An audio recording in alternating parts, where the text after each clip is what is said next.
Always make reservations when you're date planning, okay? So you should be planning a 2-part date. Part number 1, dinner, so you can build some connection and get to know that girl. And part number 2 is a fun after activity. And if you're really savvy, part number 3 is the bedroom, right? So you always got to plan for all these logistics. Number 1, dinner. So use OpenTable or some kind of app where you can, actually get a reservation.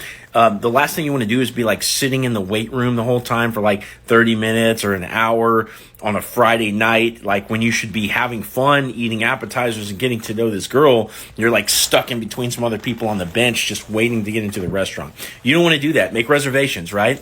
So first part of the date is reservations at the dinner table. Second part of the date should be some kind of fun after activity. If you've done your part, hopefully you've got tickets for whatever it is, or reserved your spot. Like for example, in Atlanta we have some upscale bowling alleys, and you've got to like call in ahead of time to like get into those places. So if it's a place like that, make sure you've done your legwork and put your name in ahead of time so that way you can get in. Okay.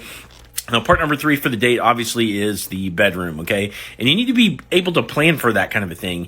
Does she have to get home to the babysitter?